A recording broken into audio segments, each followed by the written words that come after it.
Good morning. It is the very early morning on the 23rd of May, 2024. Wow, May's getting away from me. So, it's been it's been very hot in the last few days. So, really feels like midsummer, but no matter. We're still looking at games, and what we got on the table today is Access and Allies Guadalcanal. It's an interesting game because this was given to me by a good friend of mine, Joshua Ferris, and he gave it to me because he pre-ordered one, and he forgot he had pre-ordered one, and then he bought one off of Amazon, something like that. But he came up with two, and he asked me if I'd had it because this is a reprint from a 2007 game. I said no, I did not, and he gave me one. Josh is a very good friend for that. He for a lot of other reasons too. We've war gamed for many, many, many years, and he reminds me in very odd ways, but we've gamed together for a long time, and he's a big Axis and Allies guy, and I like Axis and Allies too. I play it too. Don't get me wrong. And he pretty much collects all the games, and he's just so odd that he would do that and be that nice because he's kind of a, don't want to say he's cheap, but he's careful with his money. Here's a guy. He's gonna hear this. He told me to give him a shout out, so I'll give him a shout out. Here's a guy who wore a wears a corporal of Marines shirt after he's been a sergeant for a very long time. So hey, nothing wrong with it. Why waste it, right? So I wouldn't exactly call him cheap, but I wouldn't exactly call him the most extravagant person out there. But Ferris is a good dude, and this tickled me to death. We're gonna look at it. Like I said, it was a 2007 game. Renegade Games has reprinted a lot of stuff. They've done a lot with Axis and Allies as it's set and languished for Wizards of the Coast. They've got a they don't own the IP, but they have at least have the rights to the IP right now from WotC, and seems to be doing a lot with it. Uh, the latest kind of game I've played, the only thing WotC ever did with Axis and Allies, as far as I can remember, maybe they did more.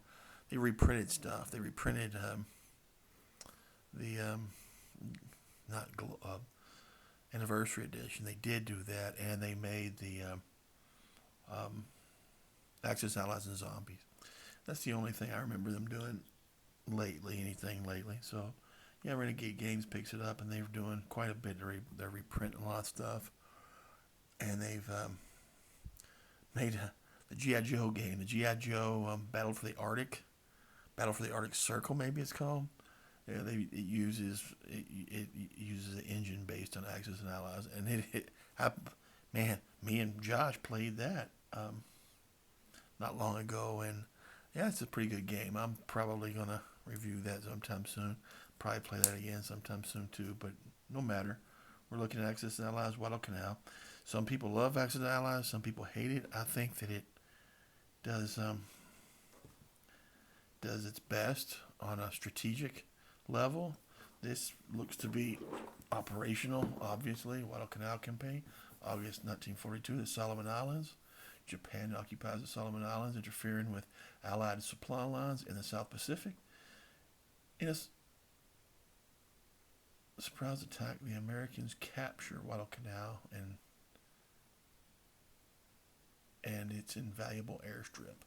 As the Imperial Navy struggles to regain and strengthen its hold on the Solomons, the U.S. must press its counterattack in order to seize control of the island chain. Axis and Allies Guadalcanal challenges you to command a fleet of ships, direct aircraft, and deploy ground forces in order to dominate the enemy in one of the crucial campaigns in World War II. Yes, it was. And so, yeah, it looks good. It looks pretty good. Let's open it up and see what we got here. Yeah. Let's use a butter knife to do that. It's terrible. terrible aesthetically. Let's see a butter knife. I should have a big buck knife or a cameloose, which I do love a cameloose knife more than a K-bar even. But that's for another conversation, I guess. All right, so plastic. Let's wow, nice box, nice built box. Holds up. It hold up. In case you want to play this a lot. Yeah. Okay. Well done. Well done. Man, the box is kind of big. What do we got here? All right. Diplomacy, which is a game that you have to lose your friends. No, I like diplomacy as long as you realize what. It's a game about lying, and you shouldn't lose your friends over it, but some people get really mad over it. Okay, Lost Species, Junk Orbit, Robo Rally, which was a long Avalon Hill game. Man. Yeah, so Diplomacy, Robo Rally. Robo Rally, that was Richard Garfield. I think the story was that he made Magic the Gathering into fun. Robo Rally. There you go, man. I think that was Robo Rally. I could be wrong. Next is another Guadalcanal Operations Manual. I'm assuming it is the Access Allies. So the Secrets of Play is going to be the same as the other Access Allies, right? Load and move. A little bit different. A little bit rules here. Load, move transports, move battleships, move aircraft carriers. Okay, cool. Move cruisers, land and move destroyers, move and attack with submarines, move bombers, move fighters. It's the movement phase. Okay.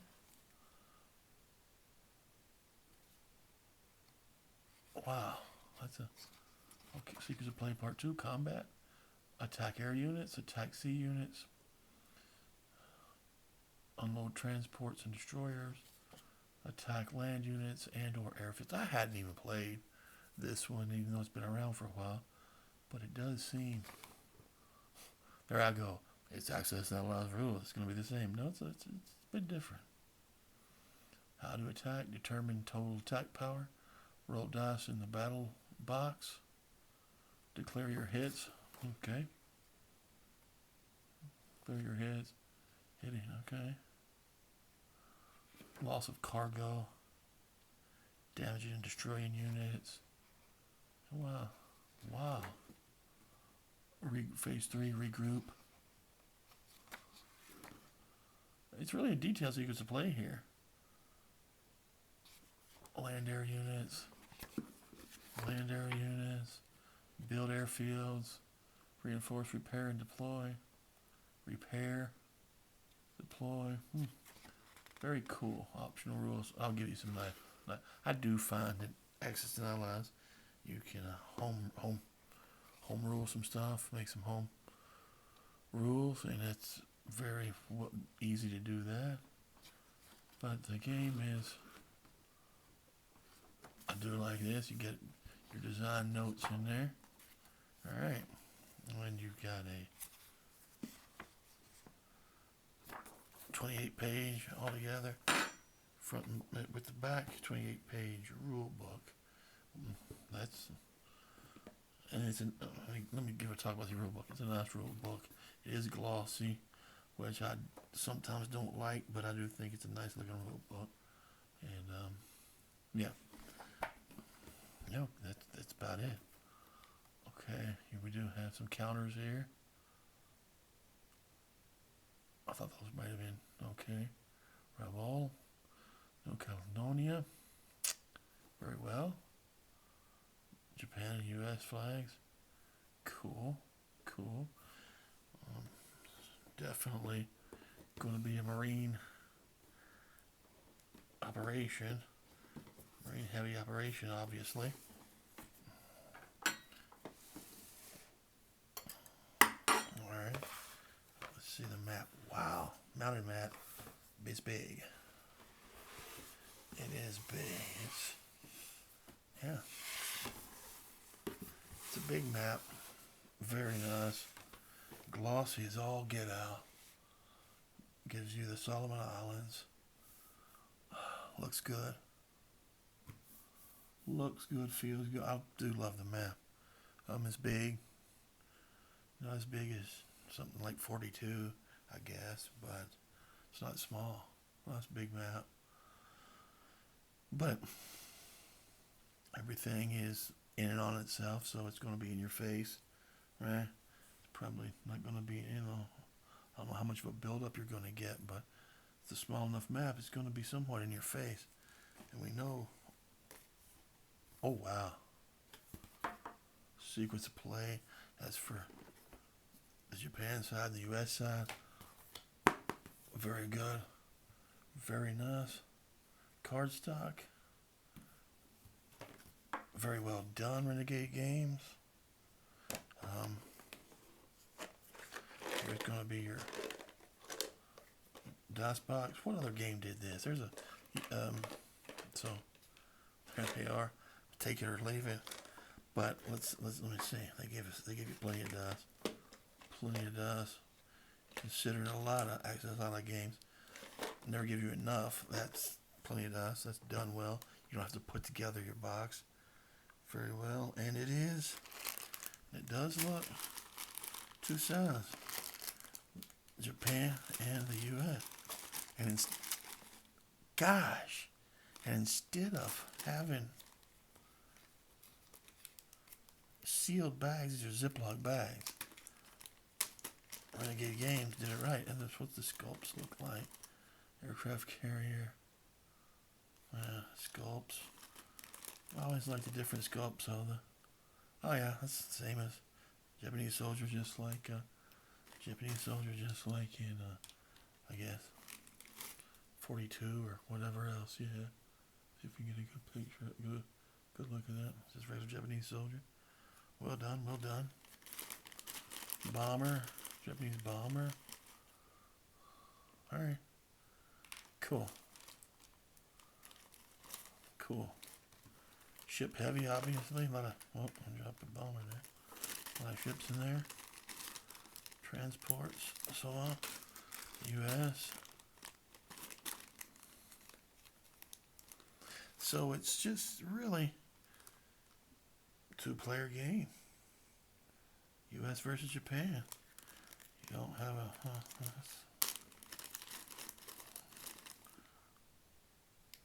alright, U.S. scopes are okay. Submarine, alright. Let's see if we can find one of them. Yeah, well done. It looks good. From what you have from Axis and Allies. I don't know who's sculpting them now. They feel almost glossy feeling, right? Feel a little bit, I don't know how to say it. Feel a little different. But then always get chips with them. 1s and 5s. I don't see green, so alright. So either all or nothing with those. You get some extra bags. Thank you, Renegade Games, for your counters, and you get a box, which I love that molded in a box. You've done everything right to come through on a Axis and Allies game. Yeah, done pretty much everything right where Axis and Allies fans will be enjoy it, as well as I think probably a lot of other war gamers may enjoy this if they we give it time. But there it is, Axis and Allies Guadalcanal. Don't know when I'm going to get to it. I intend to play it with Ferris sometime soon, so yeah, it should be done. We should do it soon. If you played it, let me know. It's just a reprint of the 2007, so let me know what it's like, how good it is, whatnot, and that is it. That's all we're going to do for the unboxing. Thank you for watching. Appreciate it. And thank you, Ferris. Thank you, Judge Ferris. Appreciate you, boy. Gosh, call him a boy. And he was just a kid to me. He looked just like a kid when I met the guy because he was so young looking. Now he's like a 40-year-old man, and I didn't look like a kid when he first saw me, but yeah, he's a 40-year-old man now, and I'm broke down or whatever. Shocking. Funny how time gets away from you, dang it. All right, y'all. Y'all have a great day. Talk to you soon, and bye bye.